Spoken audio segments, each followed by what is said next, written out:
Maha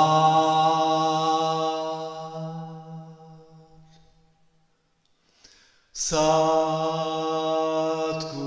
Chitananda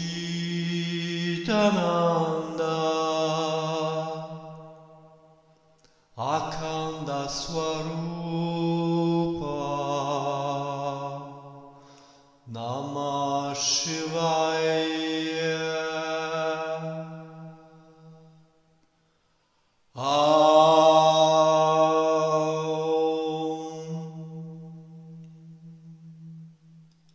Namasté. Bienvenue à tous. Aujourd'hui, je voudrais répondre à une question qu'on m'a souvent posée et qui revient avec force dans toutes les traditions spirituelles, plus ou moins finalement. L'éveil spirituel supprime-t-il le moi? Autrement dit, faut-il se débarrasser de soi-même? Faut-il abolir le je, le sujet et l'ego pour être libre? Est-ce que le but du yoga, du tantra, de la voie, c'est d'être vide, sans identité, sans centre? Ces questions sont fondamentales et mal posées. C'est pour cela qu'elles mènent d'ailleurs bien souvent à des impasses. Mais bien posées, et dans la lumière du trika, elles révèlent quelque chose d'extrêmement profond, vivant et libérateur. C'est un malentendu universel de confondre le moi et l'ego tout d'abord. En effet, il faut tout d'abord distinguer deux choses. Le faux moi, l'ego contracté, crispé, séparé, qui dit moi contre le monde, je veux, je mérite, je possède. Ce moi-là est bien une illusion de séparation, un voile, en un mot, un usurpateur. De l'autre côté, le vrai moi, le je suis, nu, direct, vibrant, avant toute pensée, avant tout rôle, avant toute histoire, ce je est Shiva, c'est le cœur, c'est le sujet réel. L'éveil, ce n'est donc pas la suppression de tout sujet, mais la reconnaissance du vrai sujet. Ce n'est pas donc une mort absolue du moi, mais une reconnaissance claire de sa vraie nature. Le trika dit « Ce que tu es, c'est le je absolu, avec un J majuscule ». Dans la tradition du trika, tout repose sur un fait simple, direct, que chacun peut reconnaître. Ce que tu es fondamentalement, ce n'est pas un objet, ce n'est pas une pensée, ce n'est pas un rôle d'un petit personnage, c'est le pur sujet. Ce sujet, ce je, ce témoin vivant, n'a jamais, lui, été séparé de Shiva. Dans les textes du trika, ce je fondamental est le je suprême. Il n'est pas détruit, au contraire, il apparaît pleinement. Il est la liberté elle-même. Il est la vibration de la conscience, spanda.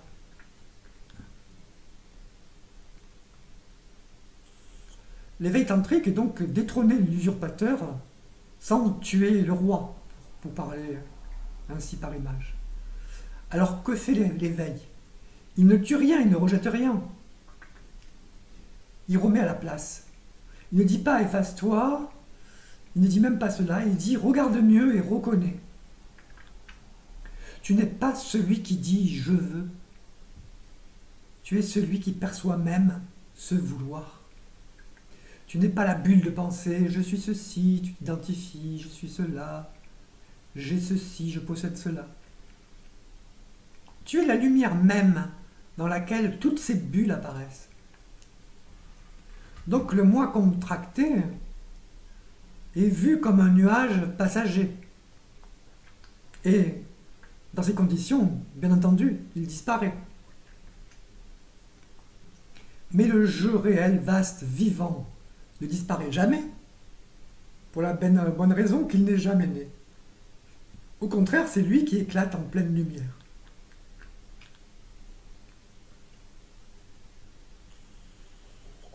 les deux jeux dans l'expérience vivante. Deux jeux, une seule conscience. Dans ton expérience quotidienne, tu peux observer ceci. Il y a un petit jeu qui pense, qui doute, qui se compare, qui veut être aimé, respecté, reconnu, qui souffre, qui a de la joie. Ce petit jeu-là, on l'appelle dans le trika Amkara, le moi contracté, conditionné, l'appropriateur. On peut même le nommer usurpateur. Et aussi, il y a en amont, toujours là, une présence, d'abord silencieuse, qui perçoit tout cela. Cette présence ne dit rien, mais elle voit, elle est. Tu te disputes avec quelqu'un, tu es pris dans l'émotion, la colère, le ressenti. Une partie de toi pense, il ne m'a pas respecté, il a blessé mon ego, je suis en colère. Mais en même temps, si tu te poses, tu prends du recul, tu te calmes, ne serait-ce qu'un instant, tu perçois. C'est ridicule de se mettre en colère. Quelque chose en moi voit cette colère et quelque chose en moi n'est même pas atteinte. Ce qui voit n'est pas blessé. Ce qui est blessé est vu. C'est ça le basculement. Le trika ne dit pas « n'aie plus d'émotion ». Il dit simplement « reconnais celui qui voit ». Et ce celui n'est pas un objet, c'est Shiva, la conscience universelle. Donc, le trika ne cherche pas foncièrement à supprimer, mais à reconnaître. Dans d'autres voies, on t'encourage parfois à faire taire le mental, tuer le moi, dissoudre l'ego. Mais dans le trika, finalement, on ne tue rien. Tout est en douceur. On regarde en profondeur et on voit que le petit jeu qui veut contrôler n'est pas le vrai sujet. Le vrai sujet ne veut rien. Il est simplement lumière. Quand cela est reconnu, le faux moi tombe de lui-même sans violence. Et le vrai je, avec une majuscule, se révèle alors. Et là, la paix, la clarté, l'amour, la liberté ne sont plus des efforts. Ils sont, car c'est ce que tu es. Ce n'est donc pas le moi qui disparaît dans l'éveil, mais la croyance qu'il y avait plusieurs centres, plusieurs sujets, plusieurs vérités. Ton mental, quand tu en as besoin, comme une main, tu ne vas pas t'identifier à lui, mais quand tu en as besoin pour agir, tu vas l'utiliser. Mais tu ne vas pas dire « je suis cette main ». Ben, c'est la même chose. L'éveil, en quelque sorte, est une décapitation sans mort. Le faux roi tombe. Le vrai roi ne s'était jamais levé. Il est le trône lui-même, stable et éternel.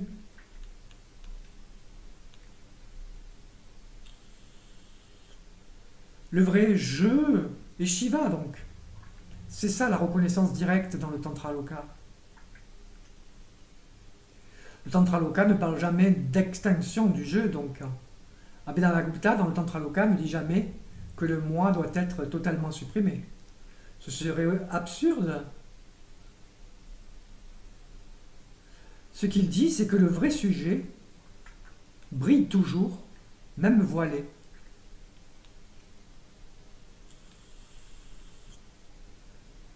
Il affirme ce jeu pleinement reconnu est le Seigneur suprême lui-même.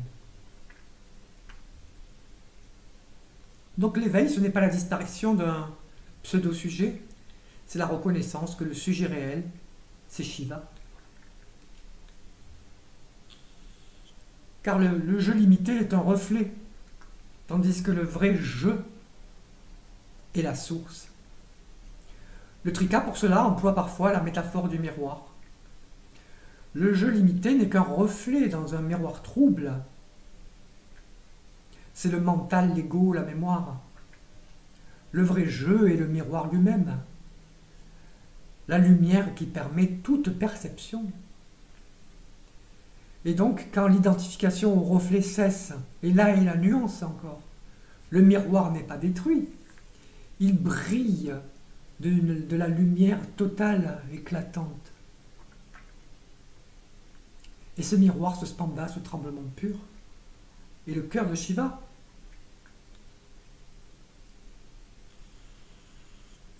L'éveil est le pratyabhijna, la reconnaissance fulgurante. L'éveil, dit Abhinavagupta, c'est la vision de son propre soi comme forme de liberté absolue. On ne parle même plus de je là, mais de soi pour bien différencier, avec une majuscule pour le S. Ce n'est donc même pas une disparition, c'est un basculement du regard, une intériorité retrouvée. Ce que tu prenais pour toi, un rôle, une tension, une pensée, était en fait une superposition. C'est pour ça qu'ils avaient l'impression qu'ils étaient deux. Ce que tu es vraiment, en fait, ça n'a jamais bougé. Ce je ou ce soi est liberté, vibration, silence, amour. Il est Shiva Shakti, éveillé depuis toujours.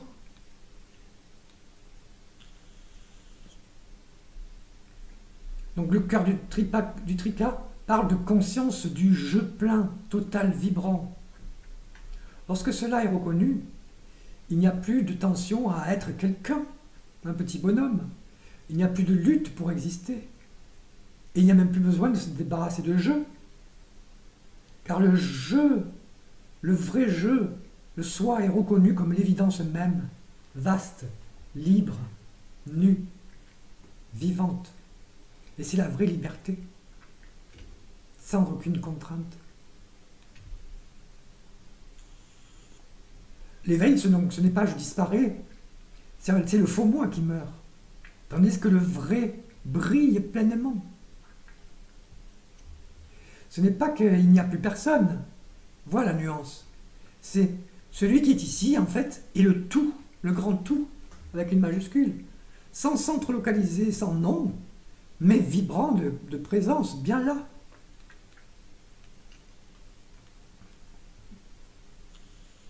Alors on va voir à présent les pièges du silence vide et pourquoi le trika refuse l'annihilation du sujet. C'est une mise en garde en même temps contre les dérives non duelles, disons, dévitalisées. Une erreur fréquente est en effet confondre éveil et extinction. Dans beaucoup de courants, dits non-duels pourtant, modernes ou orientaux, on entend parfois « il n'y a personne, le moi est une illusion, l'éveil c'est la disparition de l'individu ». Attention, cette affirmation peut être vraie à un certain niveau. Tout est à la nuance, est dans la nuance. Mais elle devient toxique et paralysante si elle est prise par les novices au pied de la lettre. Pourquoi? Parce qu'elle nie quelque part la dimension vivante, vibrante, encore hors de portée, mais pourtant libre du sujet avec un grand S, et pousse ainsi certains chercheurs à croire que l'idéal est d'être éteint, silencieux, indifférent, vide, une sorte de zombie si vous voulez. Et donc le trika s'oppose fermement à cette fausse vacuité. Dans le trika, l'éveil n'est pas un trou noir. Ce n'est pas une béatitude amorphe. Ce n'est pas une dissolution dans le néant. C'est au contraire une reconnaissance palpitante, vivante, joyeuse, extatique, de sa nature divine retrouvée. C'est une fête de chaque instant. La conscience éveillée est vibration, spanda, liberté, svatantriya, béatitude, ananda, pouvoir créateur, shakti. Tout ça dans le chit, dans la conscience, Shiva. Alors, prenons la chose jusqu'au bout. Que se passe-t-il si on supprime le petit jeu? Alors, si tu crois, surtout dans les recherches peu avancées, si tu crois que l'éveil est l'abolition du jeu, tu risques de forcer ton esprit tout simplement à à se taire totalement, bien que cela ce soit improbable, très difficile. Et tu risques surtout de rejeter les émotions humaines, ce que le trika ne veut absolument pas. Il englobe tout. Il est intégral, inclusif. Et tu risques de tomber alors dans un silence froid, dans une sorte de mort aseptisée, non habitée. Mais le trika ne veut pas d'un silence vide. Il révèle au contraire un silence vibrant, vivant, plein d'intensité et d'énergie, et conscient de lui-même. Ce silence, c'est Shiva. Non pas l'absence de voix, mais au contraire la source de toute voix, la racine. Donc le piège du faux non-moi, c'est ne plus sentir d'identité. Il est courant de rencontrer des personnes en recherche qui disent, pour briller, ou qui le croient vraiment, ou pire,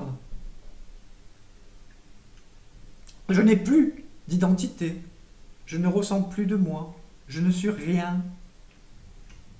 Mais si tu regardes de près, ce n'est souvent pas l'éveil véritable, finalement. C'est un refroidissement malencontreux, une forme subtile de dissociation spirituelle ou de retrait carrément de la vie, ce qui est encore plus grave. Le trika te replace au centre de la vie. Tu la goûtes pleinement. Dans le trika, on ne dit pas « je ne suis rien », mais au contraire, on dit « je suis le tout ». Ce n'est pas une absence, c'est au contraire une plénitude rayonnante. Et Abhinavagupta, l'auteur du Tantraloka, un texte majeur du trika, le dit explicitement. Dans le Tantraloka, et d'ailleurs dans le Pratabhijna et d'autres textes, on trouve toujours cette affirmation. Le sujet est irréductible. Il n'est jamais un objet.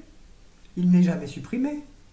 Il est ce qui voit, éclaire, sait, vibre. C'est cette présence qu'au début de recherche, les chercheurs commencent à ressentir en fond lors de leur concentration et méditation. Et cela, ce sujet, nul ne peut l'ôter. Abhinavagupta parle même du danger de l'absorption vide. C'est une paix illusoire qui peut conduire à une inertie. Nirodha veut dire stérile. Donc on est à des années-lumière de la vraie liberté. Donc l'éveil n'est pas une annihilation du sujet, ce n'est pas un effacement de la vie, ce n'est pas une absence sèche de moi. C'est la reconnaissance vivante du vrai jeu comme Shiva. C'est la fin du faux centre et l'émergence du cœur.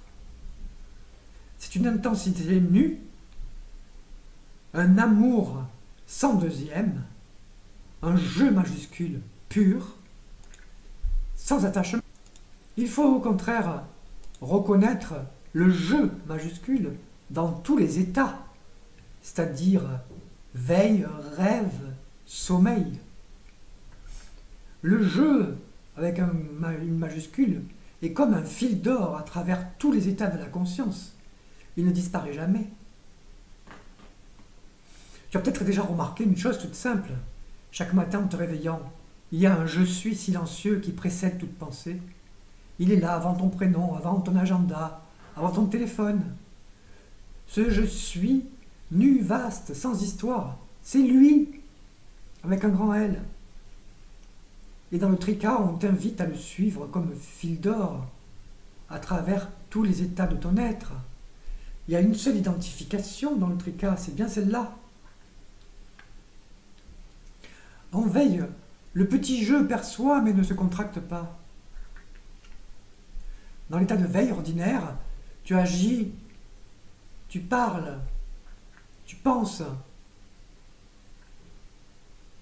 Mais à l'arrière-plan, le grand jeu, lui, est stable et demeure. Ce jeu, s'il n'est pas confondu avec l'ego, reste spacieux, vibrant. Tu peux alors parler, bouger, aimer, décider, vivre ton incarnation, sans pourtant perdre le centre à chaque instant. Ce jeu-là n'a pas besoin de se contracter pour agir. Il peut s'exprimer librement, sans devenir quelqu'un.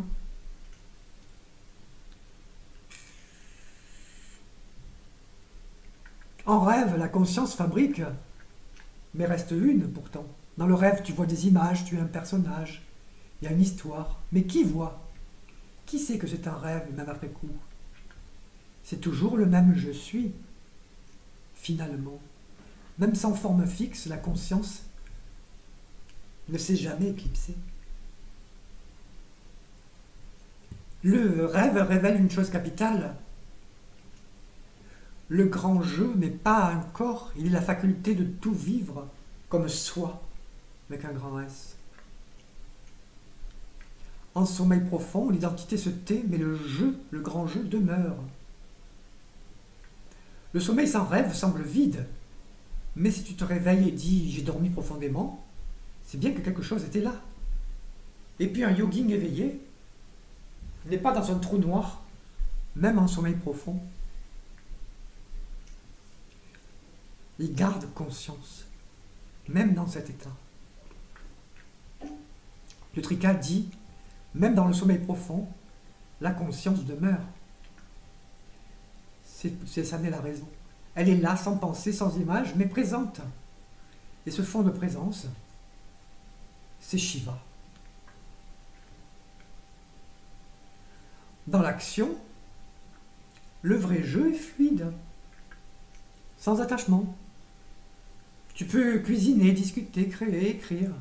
Mais si tu restes centré, il y a action sans appropriation. Et donc, sans karma. Tandis que le faux jeu, en minuscule, dit « je fais, je réussis, je suis l'auteur, j'ai raté, ceci est à moi ». Mais le vrai jeu, majuscule, rayonne. Cela se fait dans la lumière du jeu. Je suis le lieu de tout cela, non le propriétaire. Le but du Trika est justement maintenir la reconnaissance à travers tous les états. Le Tantraloka enseigne qu'il n'y a pas d'état supérieur ou inférieur. Ce qui compte, c'est la continuité de la reconnaissance. Veille, rêve, sommeil, et ensuite Turiya, puis Turiyatita. C'est l'expression de la lumière pure. La synthèse de tous ces états. La racine de tous ces états. Où la conscience, le grand jeu, ou le soi, est toujours là. Dans tous les cas, ce grand jeu ne meurt jamais. Il est le cœur de chaque instant.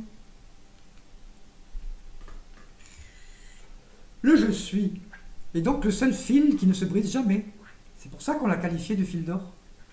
Il est là dans l'enfant, dans l'adulte, dans le rêve, dans le corps, au-delà même de la mort. C'est cela l'existence même. J'existe donc je suis, et non pas de façon erronée, philosophique, je pense donc je suis, qui est une aberration qui a fait beaucoup de victimes. Ce jeu, celui-là, ne doit pas être supprimé,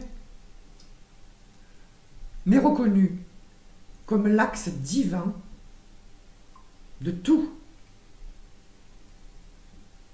L'éveil, c'est donc ne plus jamais perdre ce fil d'or, c'est être stable dans ce grand jeu, à travers toutes les formes, sans pourtant jamais s'y réduire à une.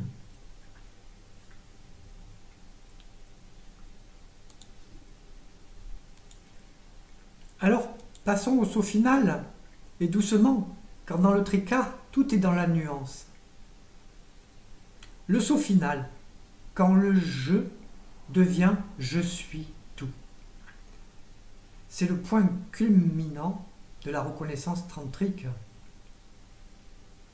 De je suis à je suis cela, ou plutôt de je suis cela à je suis. La reconnaissance tantrique commence par une première chose. Je suis sans qualification. Si on fait la genèse, si on prend les choses à l'envers. Puis, dans le feu de la reconnaissance, quelque chose bascule. Je suis cela, cette émotion, ce silence, ce souffle, ce vide, cette forme. Et enfin, dans la révélation non duelle absolue, je suis le tout. Non pas par orgueil, mais par évidence vivante. Non pas parce que je, petit je, contrôle le monde, mais parce que tout se déploie dans l'espace du grand je, ou du soi, avec un S majuscule. Alors, je suis l'univers entier, Ahameva Vishvam. C'est l'affirmation l'une des plus célèbres de la Pratabhijna, citée aussi dans le Tantraloka. Je suis le tout. C'est le cœur du trika. Le soi ne s'oppose pas au monde. Le sujet ne fuit pas la forme. Il la reconnaît, et voici la nuance, comme sa propre vibration, spanda. Et il peut la reconnaître que dans un miroir propre, pur, sans superposition. Le jeu éveillé donc n'est pas un retrait, c'est l'explosion d'intimité en quelque sorte avec toute chose, avec tout objet. C'est le saut tantrique ultime, l'unité vive du sujet et du monde. D'autres voix disent parfois « le monde est illusion, tout est vide, ne t'identifie à rien ». Mais le Trika dit finalement « tout est réel ». Parce que tout est soi. Les étapes intermédiaires, krama, n'entrent pas en contradiction avec cela, car les moyens et les outils sont adaptés au niveau de l'élève. Tout est réel, parce que tout est soi. Le monde n'est pas nié. Il est reconnu comme le déploiement du grand jeu, du soi. Cela ne mène pas à un individualisme spirituel, au contraire, mais à une compassion organique, à une jouissance intérieure, silencieuse et vibrante, un rayonnement de lumière divine.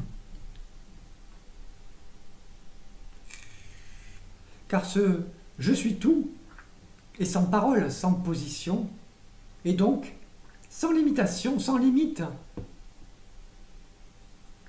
Tu n'as plus besoin de dire « je suis » à chaque instant.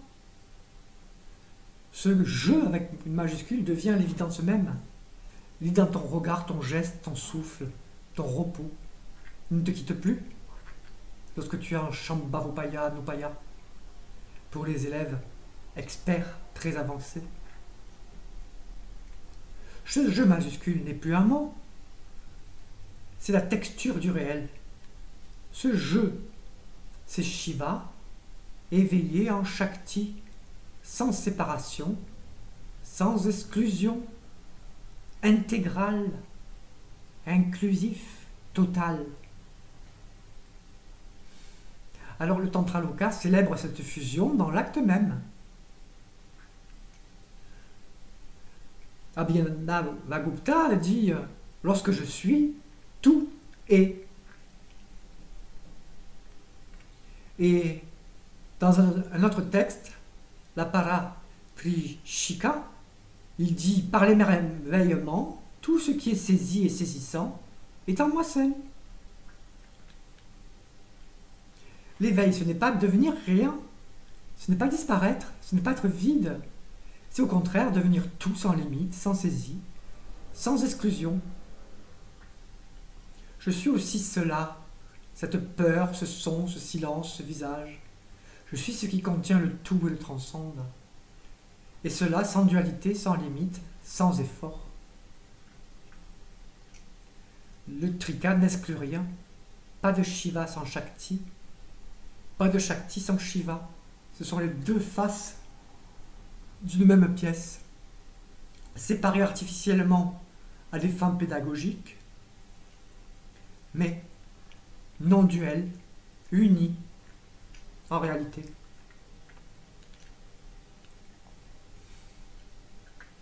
Alors, ce que tu es ne peut pas être ôté. Ce que tu es ne peut être supprimé. Oh oui, tu peux perdre des idées, tu peux perdre un corps, tu peux perdre même ton nom, tes souvenirs, tes croyances. Mais tu ne peux pas perdre ce qui voit. Tu ne peux pas perdre le fait d'être, car tu ne peux pas perdre la conscience elle-même. Et c'est cela que dans le trika, on appelle le jeu absolu. Donc d'un côté, il n'y a rien à tuer, rien à rejeter, tout est à reconnaître. Il n'y a finalement pas d'ego à détruire, dans le sens qu'il n'y a pas de guerre à mener. Pas de moi à rejeter comme un ennemi. Il y a simplement un glissement, une bascule par la reconnaissance. Reconnaissance. Ce que je prenais pour moi, avec un M minuscule, n'était qu'un masque, un voile. Et ce que je suis vraiment est pure lumière. Voilà le trika. Le faux moi donc tombe comme une vieille peau d'un serpent de lui-même, sans lutte, sans effort, sans violence, sans drame. Et le je majuscule, réel, resplendit alors sans effort, ni besoin de justification. L'éveil, dès lors, c'est une intimité sans centre localisé. Ce n'est pas une expérience passagère, où on entend parfois, d'où l'on pourrait même tomber, où on est libéré ou on ne l'est pas. Et quand on l'est pour toujours. Ce n'est pas un état spécial, ce n'est pas un moment mystique, c'est la stabilité du nu du soi, majuscule, dans tout. C'est la fin de l'exil, c'est le cœur retrouvé. Et dans ce cœur, il y a action, mais sans appropriation. Il y a parole, mais sans attachement. Il y a silence, mais vibrant. Il y a je, mais sans centre localisé. Je majuscule. Alors écoute bien ceci, car il ne s'agit pas d'un enseignement, mais d'un rappel vivant. Tu n'as jamais cessé d'être Shiva, la conscience universelle. Tu n'as jamais été séparé. Il n'y a rien à atteindre, rien à fuir, rien à purifier dans l'absolu. Même, si j'en conviens, ça peut aider au départ. Seulement te souvenir, maintenant, en cet instant silencieux. Je suis cela. Je suis le je majuscule, vivant. Je suis tout. Et ce je-là ne peut être ôté. Jamais. Alors vous êtes prêts maintenant pour la conclusion synthèse tranchante. Vous avez été préparés. Radicale du trika. Oui, le moi disparaît, le petit moi minuscule, mais non pas comme on le croit. Depuis la dualité, depuis le mental qui pense, depuis ce petit moi. Car comment pourrait-il le concevoir?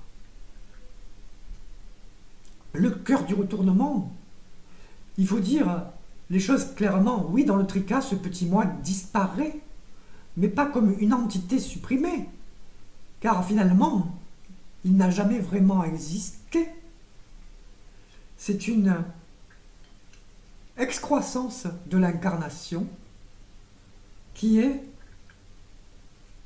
limitée à cette incarnation. Donc, ce n'est pas éternel. Et ce qui n'est pas permanent, ne peut pas être reconnu comme réel. Donc, ce n'est pas une entité supprimée, mais plutôt un leurre reconnu. C'est dans ce sens. Les nuances sont importantes. Ne les oubliez pas. C'est comme un mirage dans le désert. Il semble réel. Tu cours vers lui, tu souffres, tu t'identifies. Et un jour tu vois, il n'y avait finalement rien à cet endroit. Le mirage disparaît. Non parce qu'il a été détruit, mais parce qu'il n'était jamais ce qu'il prétendait être. Le moi est un reflet illusoire en fait. Le moi séparé, ce centre de contrôle, de possession, de justification, ce n'est qu'un reflet de la lumière du soi, voilé en plus. Et l'éveil, tandis que l'éveil, c'est la reconnaissance fulgurante que ce reflet n'est pas moi. Je suis la lumière, au contraire, qui le rend visible. Et je n'ai jamais été autre chose que cette lumière. Donc c'est comme s'il y avait Shiva, le projecteur du vieux cinématographe, qu'on tourne avec une manivelle à la main, la lumière entre les deux, et l'écran où c'est projeté. Lorsque la lumière ne peut pas se refléter librement et totalement dans cet écran, parce qu'il y a ce voile du petit moi, qui n'est pas permanente, et qui est un voile, une illusion, mais qui peut être ôté. C'est justement ce que enseigne le Trika. Donc il y a cette superposition. Ce n'est que lorsque ce voile dénoncé comme imposteur est retiré que la lumière pleine se reflète. Et alors le reflet est sincère et retranscrit Shiva. Shiva se voit dans Shiva par le miroir, par sa Shakti. Donc oui, ce petit moi disparaît, dans le sens qu'il cesse de fonctionner comme centre. Et il est réabsorbé dans la reconnaissance du cœur, Hirdaya, le vrai centre, du sujet, S majuscule. Donc il n'y a pas de coexistence dans l'absolu. Il y a un seul sujet, et il n'y a plus de coexistence pour un être éveillé, Jivatmukta. L'éveil ne dit pas « Maintenant je suis à la fois le soi et le petit moi qui continue ». Non, il dit « Ce petit moi n'a jamais été le sujet. C'était un masque, une forme utile, mais jamais le vrai je majuscule. Le seul je majuscule réel est Shiva sans second, sans rival, sans limite. »